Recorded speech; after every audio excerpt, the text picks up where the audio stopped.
9, nós vamos ler o primeiro verso do capítulo 9 de Provérbios. Esse aí, o primeiro, aleluia. O primeiro verso do capítulo 9 de Provérbios, um livro escrito pelo sábio Salomão. Pode ficar somente o porteiro na porta, os demais irmãos todos podem sentar para ouvir a palavra e participarem do culto, tá? Glórias a Deus por isso. Todos encontraram? Nos diz assim: a sabedoria já edificou a sua casa, já lavrou as suas 7 colunas. Repita comigo em alto e bom tom: a sabedoria já edificou a sua casa, já lavrou as 7 colunas. Essa palavra ela é propensa falando sobre a coluna, porque a sabedoria ela vem da parte de Deus. Então toda coluna ela é para sustentar. Eu estava sábado, essa semana eu fui 2, 3 vezes na obra, como eu vou sempre na construção da igreja, e eu estava conversando com o irmão Wagner, que é o nosso mestre de obras, ele que toca a construção da igreja hoje, e eu conversava com ele, nós olhávamos as colunas e as vigas da igreja, e quando eu olhava para aquelas colunas, eu não comentei nada com o irmão Wagner, mas teve um certo momento que eu me escorei em uma das colunas e comecei a conversar com ele, e começou o Espírito de Deus a falar comigo, e eu agradeci a Deus, porque eu olhava para o tamanho da construção, olhava para o nosso tamanho, me lembrava de cada irmão de dentro da igreja e dizia: só Deus para fazer um negócio desse. Mas isso me enchia de orgulho, porque eu via que um povo escolhido por Deus, Deus ia prosperando para que nós pudéssemos avançar cada dia mais. Os que concordam, digam amém. Então eu comecei a olhar que todo aquele prédio, com toda a estrutura que nós estávamos fazendo, ele só estava de pé porque ele tinha uma fundação e um alicerce bem colocado. Mas acima de tudo, aquelas lajes e as salas sendo colocado tijolo por tijolo, e a cada momento em que o irmão Wagner, ele vinha sentando tijolos e os irmãos vinham carregando massa, eu ficava imaginando que eles iam se fortalecendo as paredes, porque havia colunas. Então o Espírito de Deus fala comigo ao meu coração e dizendo: assim é a minha vida, assim é a tua vida nas minhas mãos, assim é a igreja nas minhas mãos. Todos aqueles que congregam e que vão congregar nesse templo aqui, todos eles têm que ter uma coluna espiritual, e a coluna espiritual é que vai determinar se eles ficarão retos, se eles ficarão tortos, se eles ficarão curvados, se eles vão se sustentar, ou se em algum momento eles vão fraquejar e vão cair. Então a coluna espiritual é algo que o apóstolo Paulo fala sobre o corpo, aonde Jesus é o cabeça, mas o apóstolo Paulo fala que os membros, eles são importantes todos, e a coluna é algo fundamental para todos nós. E nós vamos ver que em meio a uma pandemia, em meio a tantas coisas, em tanta turbulência, se nós não tivermos uma coluna sustentável espiritualmente, nós vamos fraquejar e não vamos conseguir. Se nós não tivermos uma coluna sustentável dentro da nossa família, do nosso casamento, nós vamos fraquejar e não vamos conseguir vencer. Se nós não tivermos uma coluna sustentável dentro da empresa que nós trabalhamos, com os colegas de trabalho que nós trabalhamos, cada um com um pensamento diferente, cada um com uma personalidade diferente, os irmãos da igreja que congregam todos juntos compondo esse corpo, cada membro é diferente um do outro, mas um vai completando o outro, firmados por uma coluna. São firmados por uma coluna. Essa coluna, ela é uma peça usada na arquitetura para sustentar o edifício. Todo arquiteto, quando ele vai fazer um projeto, ele já vai pensar primeiramente na base e nas colunas, porque são as colunas que vão dar sustentação para essa grande obra. Escute o que eu vou dizer, porque papai vai falar aqui. Quando Deus olhou para você, Ele te criou no ventre da sua mãe, Ele disse: isso será uma grande obra. aqui eu vou ter que arquitetar algo. Embora você olhe e diga, não, mas eu tenho 1,60 m, eu tenho 1,70 m, não sou tão grande, não precisa tanta força. Não, mas a força que é sustentada pela coluna espiritual que Deus colocou na sua vida, é isso que eu estou falando. Então Deus estava projetando cada um de nós, e quando nós colocamos a cobertura por cima dessa coluna, que é sustentável, nós vamos ver se ela tem a capacidade de suportar todo o peso.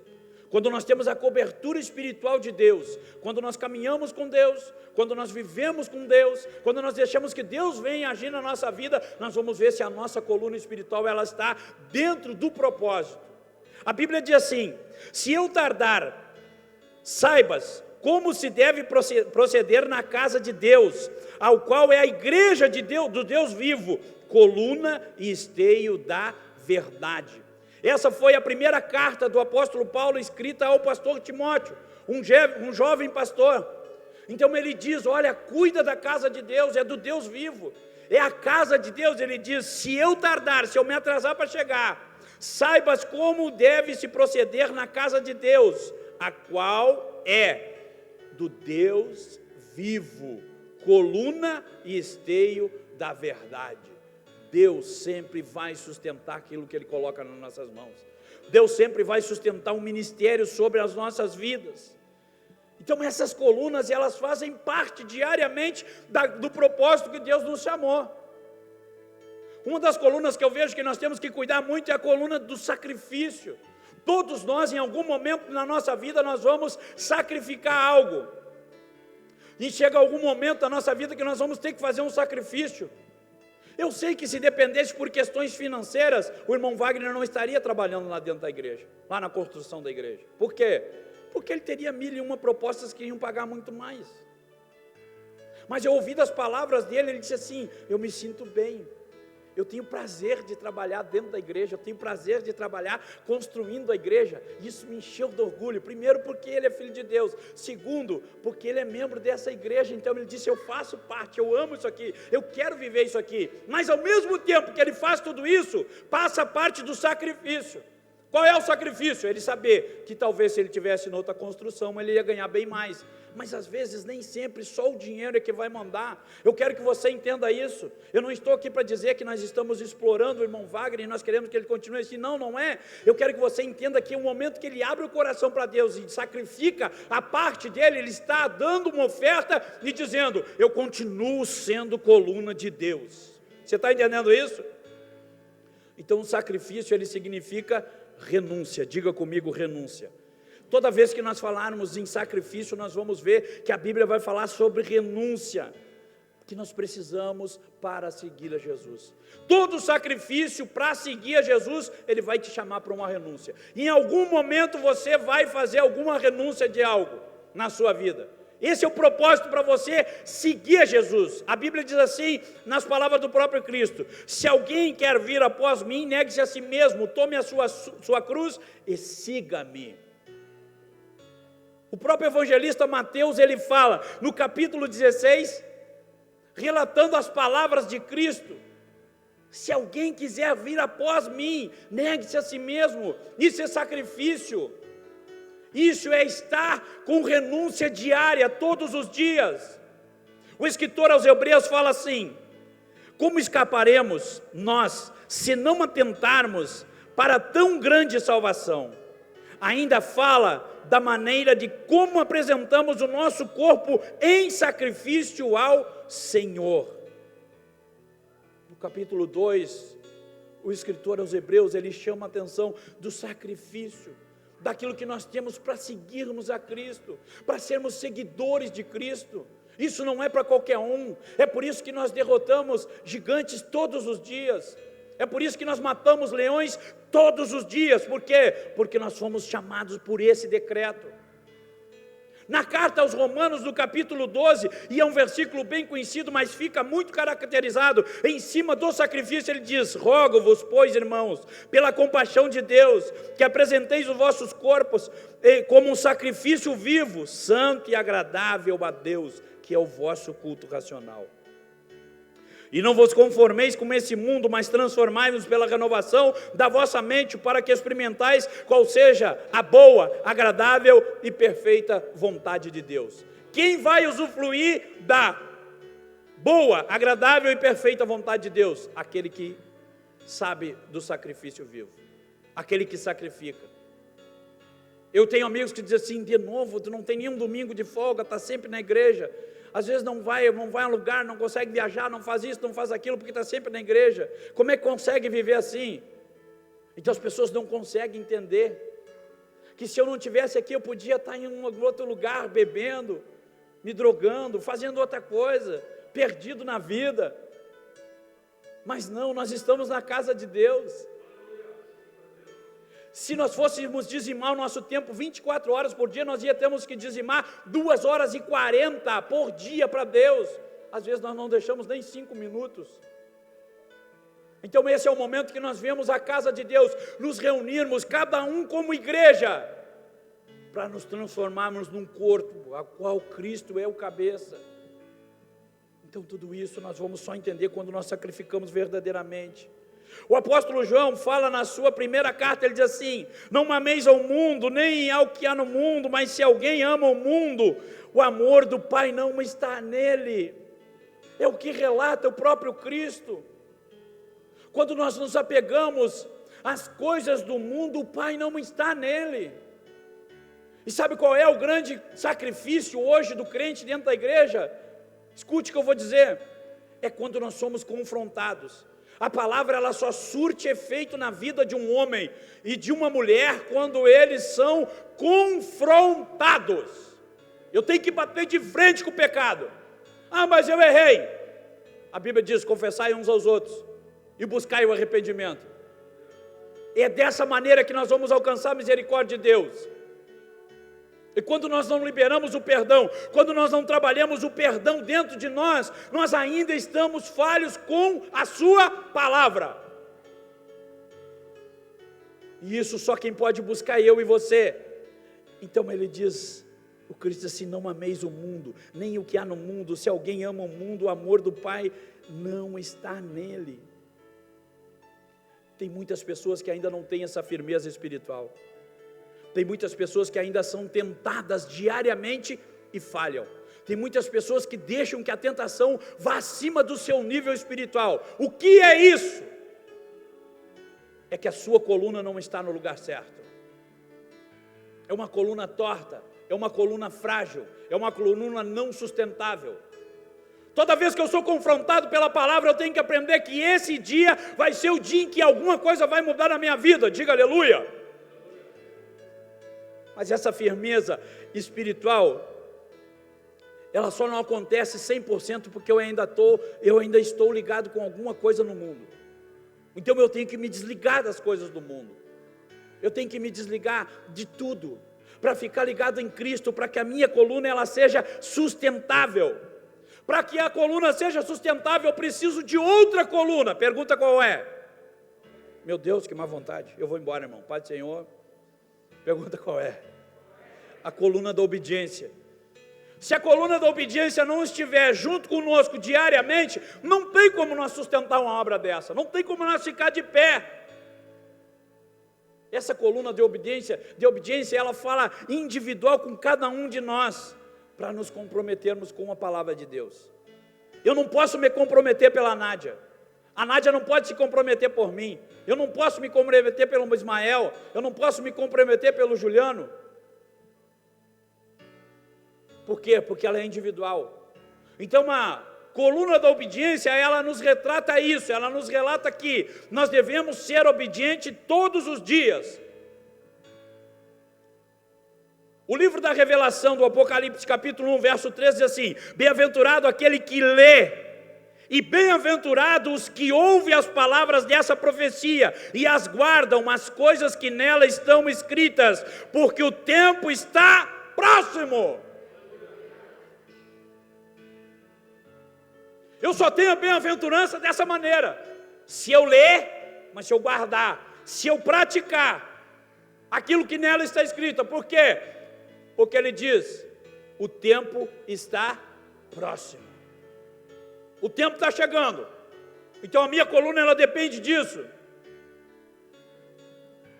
Deus não nos chamou para nós ser super crente, não. Nós podemos errar, podemos falhar, mas em algum momento, quando eu erro, nesse erro eu não posso voltar mais.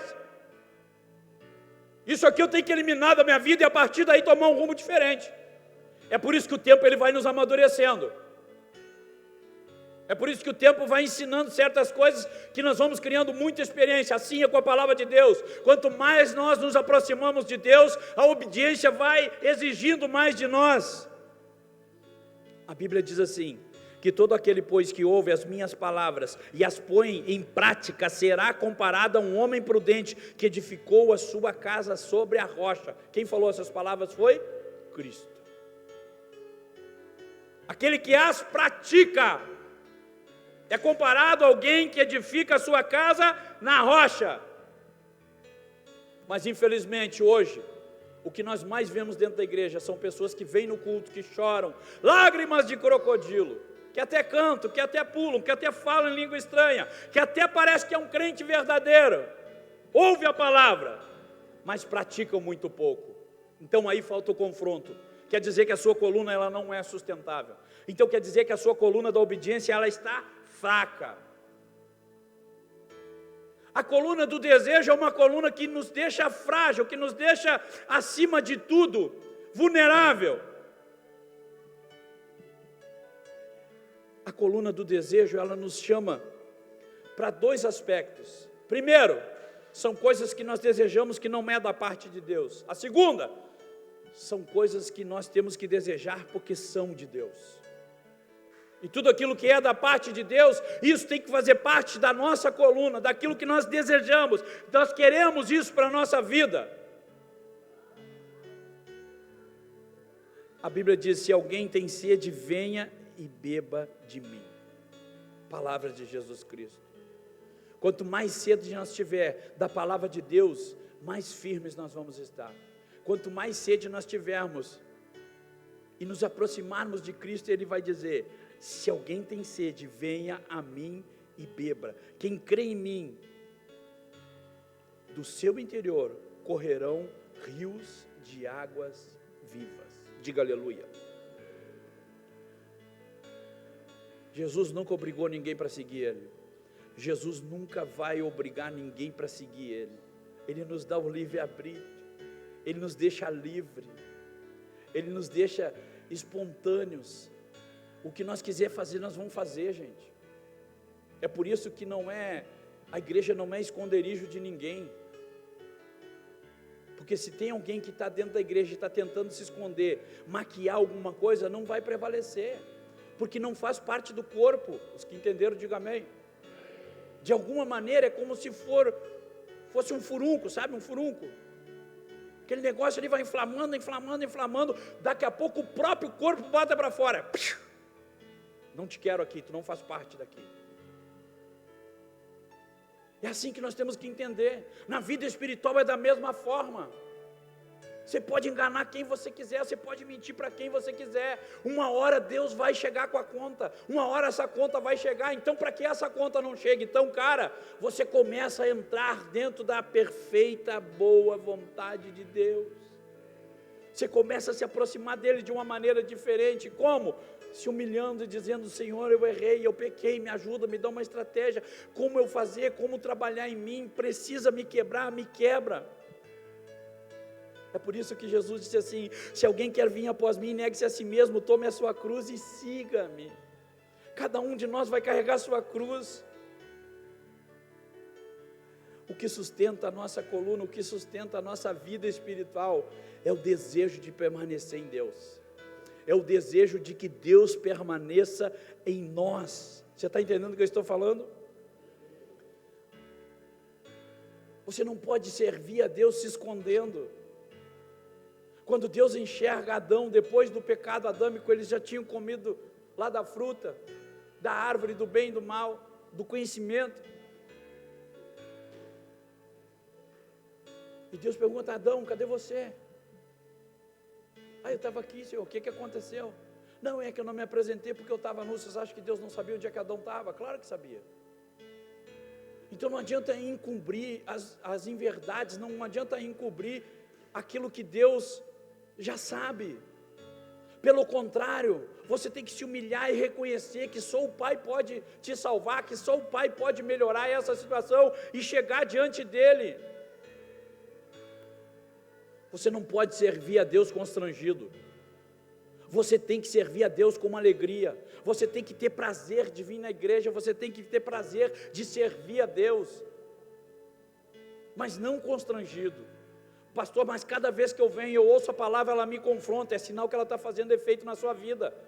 E o que eu tenho que fazer? Coloca em prática. Se ela está te confrontando, Deus está dizendo, eu quero que você mude nessa área. Eu quero que você mude dessa maneira. O que não pode, olha para mim, é eu vir participar do culto, ouvir a palavra e isso não surtir efeito. Isso vai acabar de uma certa forma só maquiando a minha vida espiritual com Deus. É por isso que nós vamos ver casais, é por isso que nós vamos ver obreiros, irmãos dentro da igreja que a gente acha que está tudo bem, mas por dentro, Jesus diz que eles são sepulcros caiados. Estão podres, estão mortos por dentro. Não consegue mais sentir a presença do Espírito de Deus. Não consegue entrar numa comunhão, porque em qualquer momento ele pode dar uma fugidinha e escapar para algum lugar aonde não agrada a Deus. E isso tem a ver com nós estarmos com a coluna certa para que nós possamos andar de cabeça erguida. O nosso andar junto a Deus fala muito sobre nós, fala da maneira de nós nos proceder dentro da igreja, de nós conviver na comunhão com os irmãos. O nosso andar, o nosso dia a dia, tem gente que quer ser líder dentro da igreja, mas não tem comunhão com os irmãos. Tem gente que quer mandar os irmãos, pedir para os irmãos fazer alguma coisa, mas não tem liderança. Por quê? Porque não tem comunhão. A comunhão é a empatia, é se colocar no lugar do outro, é servir o outro. Jesus não veio para mandar ninguém, ele disse, eu vim para servir. Então as pessoas entendem tudo errado dentro da igreja. Aí quando você coloca numa escala, quando você coloca para trabalhar, quando você coloca alguém dentro do ministério e a pessoa fica coxando em dois pensamentos e fica se fazendo leitão para mamar deitado, está tudo errado. Então não assume o compromisso.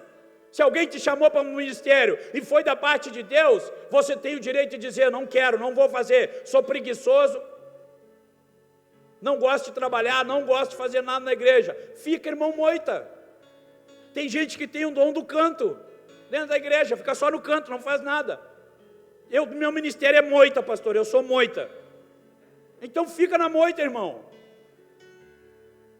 Agora não vem se queixar depois de dizer, Deus cobrou de mim, a conta chega para todos. A conta chegou para Jonas. Ele tinha um chamado, ele tinha uma ordenança de Deus. Não obedeceu, um dia a conta chegou. Eu já teve horas que eu fiz corpo mole para as coisas que Deus estava me mostrando e eu não fiz. Pergunta para mim se a conta não chegou. Claro que chegou, e alta. Então vai chegar para cada um de nós, cada vez que nós nos colocarmos diante de Deus, nós vamos fazer com excelência.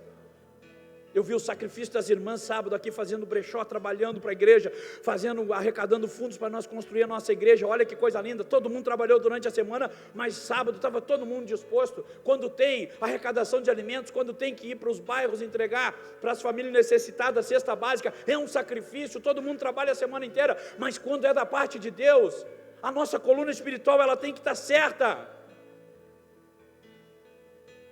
Então Deus vai sempre cuidar do nosso andar, para ver se nós andamos certinho, se nós estamos andando corretamente.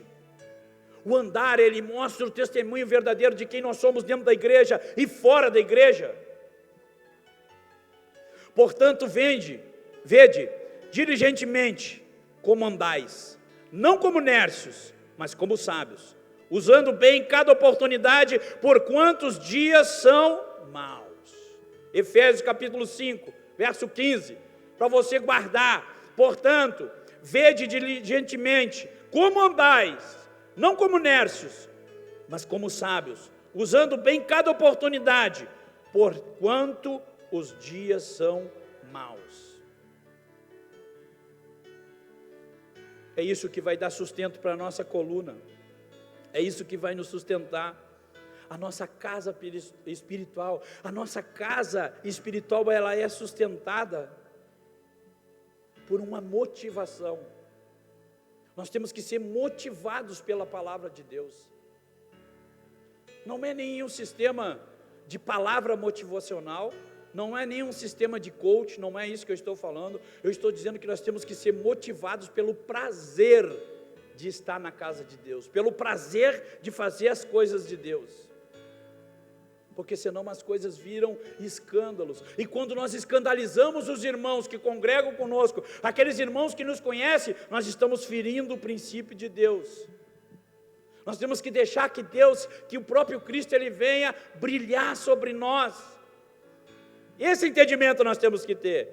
Filipenses capítulo 2 diz assim: como filhos de Deus imaculados no meio de uma geração corrupta e perversa, entre a qual resplandeceis como luminares no mundo. Nós temos que ser luz no meio dessas trevas, nós temos que ser luz no meio de toda essa escuridão, nós temos que ser luz no meio desse pecado. Sabe o que eu vejo muito, irmãos? Que nós temos que ter um cuidado todo especial nas redes sociais, um cuidado todo especial com os nossos colegas de trabalho, com os nossos funcionários, com o próprio patrão. Nós temos que ter um cuidado, uma maneira de conviver, uma maneira de se comportar com a sociedade. Para quê? Para que nós não venhamos a escandalizar. Porque alguém vai dizer, aquele lá, crente, vai na igreja? Não acredito, não acredito. Tem gente que não consegue falar 10 palavras sem falar 5 palavrão. Então, essa maneira de se comportar, ela diz quem nós somos também. Isso é uma coluna na nossa vida. Sabe aquele estresse do trânsito? O cara parou na sinaleira, abriu o semáforo, ficou verde, e o cara está lá comendo mosca, olhando no WhatsApp, alguma coisa, e você chama na buzina: sai daí, Satanás!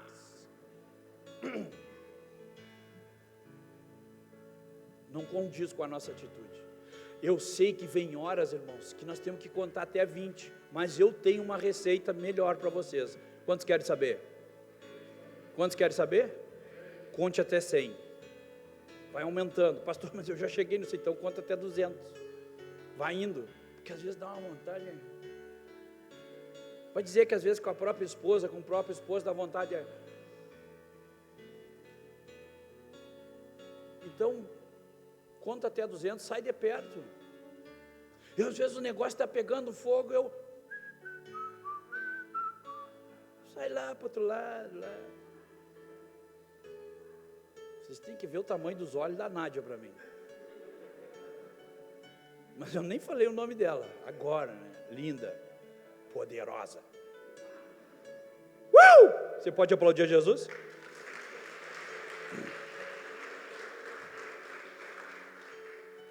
O apóstolo Paulo fala na sua primeira carta aos Coríntios, do capítulo 10, não vos torneis causa de escândalo, nem a judeus, nem a gregos, nem a igreja de Deus. Olha a palavra falando, viu como ela confronta? Não vos torneis causa de escândalo, nem a judeus, nem aos gregos, nem a igreja. Se nós somos realmente luz desse mundo, nós temos que fazer a diferença. Muitas pessoas vão conhecer Jesus através de nós, mas muitas pessoas vão depender do bom testemunho que nós temos. Senão nós não vamos conseguir nada, nós não vamos conseguir mudar nada na nossa vida. É por isso que nós precisamos da sabedoria. Então a coluna de sabedoria, ela tem que vir acima de tudo. É por isso que nós lemos Provérbios 9:1. A sabedoria já edificou a casa, a sua casa, já lavrou as suas 7 colunas. São 7 colunas que são lavradas, que são limpas, que tem que estar firmes no mesmo propósito. Provérbios 13 diz assim: feliz é o homem que acha sabedoria e o homem que adquire entendimento. Ele tem que achar sabedoria, mas ele tem que adquirir o entendimento, ele tem que colocar em prática aquilo ali. Quando nós falamos sobre sabedoria, nós estamos falando individualmente também da capacidade de cada um. A capacidade individual de cada um, para nós entendermos as coisas corretamente, julgá-las como elas são, da parte de Deus. Se Deus coloca uma ordenança, se Deus nos dá uma direção, nós temos que julgá-la que veio da parte de Deus, e se é da parte de Deus, nós temos que cumprir à risca. Olha só, nós temos que saber o que convém nós falar, e nós temos que saber com quem falar e a hora de falar. Isso é sabedoria. Não é sair falando o que quer, a hora que quer. Isso é pedir sabedoria para Deus. Às vezes o negócio está turbulento e você está louco para chutar o balde e já falar 1000 coisas. Pensa bem antes de falar. A palavra que sai da sua boca, ela não volta vazia. E tem gente que fala tudo e depois se arrepende. Então é isso que a Bíblia está nos ensinando. O salmista diz no Salmo 37, a boca do justo profere sabedoria, e a língua fala o que é reto. Diga aleluia. Mas nós, como homens de Deus, como mulher de Deus, nós não podemos viver por aí falando o que a gente acha, o que a gente pensa, e muitas coisas, às vezes nas redes sociais, as pessoas vão lá, em vez de ficar quieto, só olhar e orar, entra lá e ainda faz um comentário besta ainda. Vocês acham que às vezes eu não leio coisas que dá vontade de entrar lá e responder e falar? Dá, mas para quê? Eu vou me desgastar para quê, me diz? Não. Vai mudar alguma coisa? Não vai, irmão. Agora eu tenho que mudar. Eu tenho que falar na hora certa, no tempo certo, da maneira correta, do jeito que Deus quer que eu fale. E o problema é que às vezes nós falamos demais, e quando nós falamos demais, nós acabamos perdendo essa sabedoria. Olha só o que Tiago fala no capítulo 1, verso 26. Se alguém cuida ser religioso e não refreia a sua língua, mas engana o seu coração, a sua religião é vã. Não vale para nada. Está incerta, está incorreta. Para tudo isso nós precisamos ter temor. Quando nós temos temor de Deus, o próprio Salomão escreve no verso 10 do capítulo 9 de Provérbios, o temor do Senhor é o princípio da sabedoria. Então a sabedoria, ela fala da reverência que nós temos que ter a Deus, daquilo que é necessário, do temor de Deus. O temor de Deus é a reverência daquilo que nós entendemos para Deus, o que nós prestamos culto a Deus, da sua palavra. O salmista fala no Salmo 111, o temor do Senhor é o princípio da sabedoria. Tem bom entendimento todos os que cumprem os seus preceitos. Olha, ele ainda fala no Salmo 128, bem-aventurado todo aquele que teme ao Senhor e anda nos seus caminhos, pois comerás do trabalho das tuas mãos, feliz será e te irá bem, e a tua mulher será como videira frutífera no interior da tua casa, e os teus filhos como plantas de oliveira ao redor da tua mesa. Quando um homem teme a Deus, ele vive dias de crescimento, ele vive dias de soberania sobre a palavra de Deus. Para tudo isso, existe uma receita que o apóstolo Paulo fala na sua carta aos Coríntios, no capítulo 13, que é o amor. Então a coluna do amor, ela vai ter que ser sustentável em todo o tempo. Por quê? Porque mesmo eu não gostando muito do irmão, da irmã, de alguma coisa que ele fez para mim, mesmo assim a Bíblia diz que eu tenho que amá-lo. E se eu vou cuidar de um departamento, de um GD, se eu vou cuidar de alguma liderança, de alguma coisa dentro da igreja, do corpo de Cristo, eu tenho que amar. Porque em algum momento, alguém vai fazer alguma coisa que eu não vou gostar. Por quê? Porque somos pessoas diferentes, personalidades diferentes, mas mesmo assim eu tenho que amar. Então a coluna do amor fala da base de sustentar a vida espiritual para o cristão. Quando nós temos um amor, nós vamos começar a superar todas as coisas. E o apóstolo Paulo, ele escreve na primeira carta aos Coríntios, no capítulo 13, ele diz que ainda que eu falasse a língua dos anjos e não tivesse amor, de nada seria como um metal que soa, mas não se ouve. O amor, ele tem que prevalecer.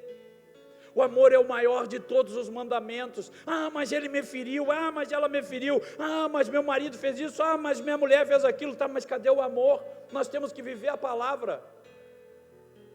E se a palavra está te confrontando, é para dizer: você errou, pede perdão. E alguém tem que ter amor o suficiente para abrir o coração e dizer: eu perdoo. Perdoar e liberar o amor não quer dizer conviver. Não quer dizer para um estar na casa do outro. Quando é conjugal, marido e mulher, existe o amor, sim ou não? Casamento, marido e mulher, existe amor, sim ou não? Então quando um erra, o outro diz: amor, eu vou te perdoar. Nunca mais erra desse jeito.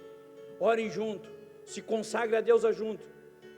E para aquele que está difícil de liberar o perdão, diz: Deus, trabalha no meu coração, mas você tem que tomar uma atitude diante de Deus, senão sua coluna não vai ficar sustentável.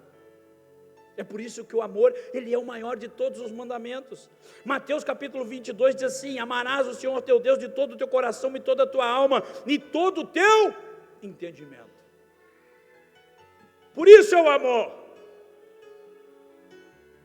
Ele é o grande e primeiro mandamento. Nós temos que amar uns aos outros. Levíticos 19: não te vingarás, nem guardarás a ira contra os filhos do teu povo, mas amarás o teu próximo como a ti mesmo. Romanos 12: e o amor não seja fingido. Escute o que eu vou dizer e a banda vem para cá. E o amor não seja fingido. Aborrecei o mal e apregai-vos o bem, amai-vos cordialmente uns aos outros com amor fraternal, preferindo-vos em honra uns aos outros. A necessidade de nós nos amarmos uns aos outros, ela descreve verdadeiramente quem nós somos. É a competência de Deus na obra-prima. Talvez você não saiba, mas você é uma joia preciosa na mão de Deus. Talvez alguém olhe para você e diga: não, não é, é assim. Você é precioso nas mãos do Senhor. Você vale muito na mão de Deus. É por isso que Deus tem a compaixão da nossa vida. É por isso que Ele nos guarda. É por isso que Ele nos livra de todo mal. Se coloque de pé. Aleluia.